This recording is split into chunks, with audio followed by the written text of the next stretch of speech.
2022. Next. Explain ko lang na ang part 2, kinaiba, ang part 2, itong administrative actions, ito yung mga kaso na nagagaling sa DOE, meaning may mga inspector pumunta sa establishment nyo, tapos may nahanapan ng violation, dito mapapasok sa part 2. Ngayon dun sa part 4, yes, part 4, ito naman yung pag may third party na nagkaso sa inyo, siguro third party na complainant or may nag-complain sa inyo na customer nyo, dito papasok sa part 4. Sige, next slide. May general provisions, hindi ko naman masyadong i-explain, mabilisan na lang. Itong procedure, ang mga laws na nag-a-apply dito, BP 33, 8479, 9367, at 11592. Ang BP 33, ito yung mga batas natin na sumasabot sa gasoline sa LPG. Effective pa rin siya para sa gasoline. 8479, yung oil deregulation law. 9367, biofuels law. At saka 11592, LPG. Ngayon, itong rules, hindi kami magiging stricto. Medyo liberal yung construction ito. So, hindi kami masyadong mahigpit dito sa procedure dito. Next. Again, technical rules of evidence sa korte, hindi ko namin susundan. Although, yung mga evidence na pwede nyo isubmit sa amin kahit pwede namin payagan kahit hindi notaryado. Service of pleadings, dati kasi nag-register mail lang kami pag nagpapadala kami ng decision. Ngayon, dahil sa pag-rehistro nyo sa LTO, hihinga na kayo ng email address. Kung meron kayong email address on file, on record sa DOE, kung may kaso kayo, papadala lang namin through email doon sa registered na email address. Next. Ito na yung administrative actions na nagsisimula sa DOE inspector. Okay. Pag-inspect sa inyo ng inspector, kung may nahanapan na violation, bibigyan kayo ng show cause order. Dahil sa show cause order, kailangan nyo sabitin ito within 10 days. 10 calendar days. Nandun sa show cause order, pirmado ito ng director ng OIMB or ng field offices or ng director ng legal services ng DOE. At sa show cause order, kailangan nakalagay doon kung ano ang eksaktong violation nyo para maintindihan nyo kung paano nyo sasagutin. Linagay din namin dito sa LTO guidelines na kung nag-ooperate na ang establishment nyo, kung bukas at nagbibenta, kailangan palaging merong responsible person. So hindi nyo pwedeng iwan lang sa bata.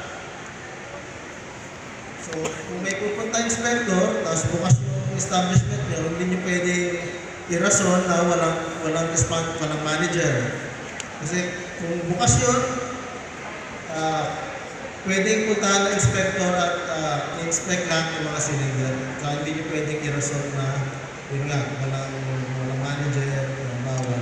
Kasi may multa rin yun. Next slide. Ang bihira, puro multa. Magsasalit na kayo, either, although sinabi namin dito under oath ng notaryado, pero kahit man letter, tatanggapin lang namin. Tapos, may discretion na kami, pwede namin mag-conduct ng hearing, papapuntahin namin kayo sa DOE para kausapin. Or, pwede naman through documents na lang, padala nyo lang sa DOE yung mga sagot ninyo, mga evidence ninyo. Next. Ito, preventive suspension order. Ito kasi nakalagay ito sa batas, no? Pag nahulihan kayo ng violation ng inspector, may discretion yung DOE na mag-issue ng preventive suspension order. Pero hindi man ito palagi namin i-issue. Meaning habang tumatakbo yung kaso, may preventive suspension order na at most is 45 days.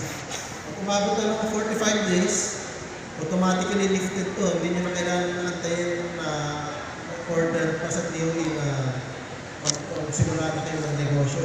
Basta lumampas sa 45 days, kung wala pa kayo natatanggap ng order, pwede lifted na yung preventive suspension order. Or pwede naman namin i-lift bago mag 45 days. Next. Final resolution, ibig sabihin na ito na yung decision na kailangan namin ilabas. Kasi nga sa batas, binibigyan na kami ng 60 days from the show cause, meaning from the inspection date. May 60 days kami kailangan maglabas ng decision. So dito sa decision, lalagay ng facts and case, kung kailan kayo na-inspect, ano yung violation, saka ano yung mga multa na kailangan yung bayaran. Ngayon, pwede kasi na aside from multa, kasama dun sa order yung order to suspend or revoke the license to operate. Ngayon, kung may kasama din sa decision, papadala namin yung LGU ninyo para sila na rin ang mag-enforce. Yan sa release ng proseso para itanggalan kayo ng business permit pag hindi kayo nag-comply sa DOE. Next slide. Yan, sinabi ko kanina 60 days lang, no? Kailangan namin makapaglabas ng decision, kaya mas mabilis na pag-i-email na lang namin. Section 15, impoundment of disposition of evidence. Ngayon, binigyan, dahil sa RA 11592 para sa LPG, binigyan kami ng batas, ng power to confiscate and impound lahat ng mga cylinders, equipments, kung may nahanapan kayong violation. Pero itong mga cylinders na to, ito lang yung mga cylinders na may violation na i-confiscate. Hindi lahat ng cylinders i-confiscate. Kung meron mga silindro na walang violation, hindi naman pwede i-confiscate yun. Ganun na din sa mga ancillary equipment, no? Ang confiscate lang yung may kinalaman dun sa violation. Next. Section 16. Ito medyo specific to. Doon sa section 15 yung una, ito yung general powers ng DOE to confiscate. Habang tumatakbo yung kaso, confiscate na yung silindro. Kung nag-comply na kayo, nakapagbayad kayo ng multa, isasolid. Ngayon ito, uncertified, generic, substandard, defective, injurious, unsafe, dangerous LPG cylinders. Ito yung medyo bulok-bulok na. Ito kasi medyo mahigpit yung batas. Kasi ito, hindi namin isusolid sa inyo. Kapag kinonfiscate ito ng DOE inspectors, bibigyan kayo ng notice of violation, order of confiscation, saka yung inventory papapigay sa inyo. Aside from that, susulatan ng DOE yung may-ari ng silindro. Papasagutin yung may-ari ng silindro within 10 days kung bakit papa-explain siya kung bakit hindi na ito sisirain. So, next slide. Ngayon, binibigyan kami ng 30 days, no, to determine kung tama ba yung pag-confiscate itong mga silindro nito. So, dito, titingnan namin kung itong ba silindro ay injurious, uncertified, dangerous, defective. At saka, number 2 is kung subject to disposal, meaning for destruction na. Ito naman mga may imminent threat, no, of exploding. Meron kami, pwede namin itong sirain, tapos sasabihan na lang namin yung may-ari ng silindro 5 days after nung pag-destruction ng silindro. Meron nung kaming meron kaming DC, circular, dyan sa impounding and disposal. No? Hindi naman agad-agad to, meron nung kaming disposal committee na mag-decision kung tama ba yung pag-dispose ng mga silindro. Next slide. Hindi ko na i-discuss itong part 3 dahil ito ay sa mga gasoline stations. No? Part 1, initiation via complaint. Ito naman kung may third party na nag-complaint laban sa inyo. Diba, pwede yung mag-customer nyo. Next. So any person, pwede kayo mag-complaint against kapwa industry participant. So any person, whether natural, juridical, may file a complaint. So, bibigyan na kayong 3 kopya sa DOE. Pwede kayo i-address nyo sa DOE Secretary or sa Director ng OILD or ng field offices. Next. Please form. So, ito, although sa section 24, nakalagay yung sworn affidavit, dahil in-explain ko kanina, hindi naman mistake ko dito sa rules. So kahit gusto nakasulat, baka papayagan na namin, i-entertain na namin yung complaint. Next. Pwede isumbong siya. Itong section 25, so kahit mag-complaint, may tanggap kami yung third party complaint, pwede namin ibigay sa OILD o sa field office para i-convert ito maging DOE initiated. So instead na maging ganito na kaso, yung complainant versus kayo, hindi, papapuntahin na lang namin yung mga inspectors ng DOE para magiging DOE initiated complaint na lang to. So, pupunta tayo sa part ko kanina. So, outright dismissal, kung hindi sumunod sa dito sa rules, pwede namin dismiss ito ngayon. Next. So, same lang to sa show story kanina.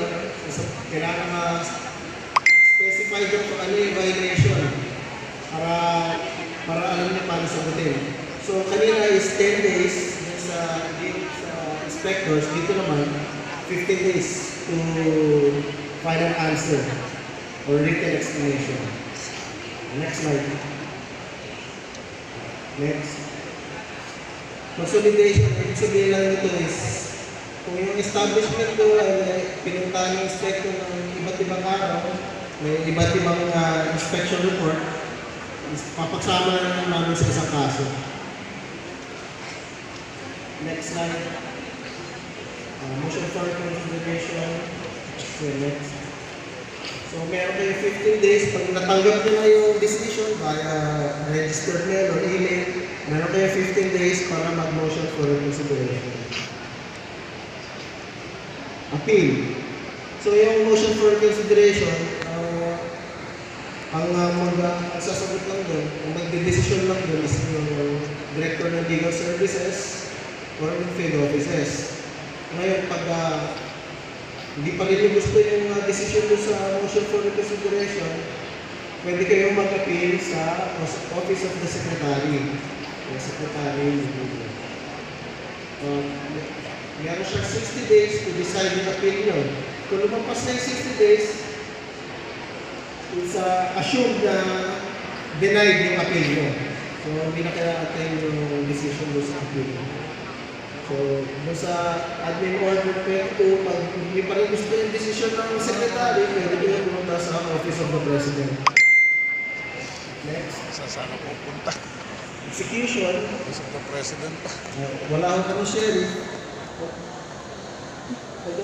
After 15 days matanggap lang, kung wala kayong appeal, executory na yung decision. So, hindi na namin pwede palitan. Next. Miscellaneous.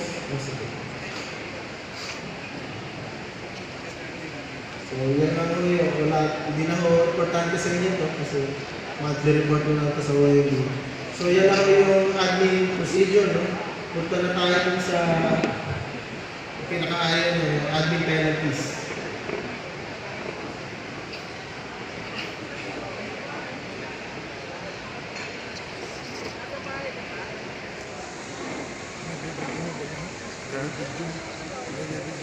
Video nga. Video. Mante ko yung yung 25,000. Mas kulong. Yun ang inaantay ko eh. Pakalinawin niya yun.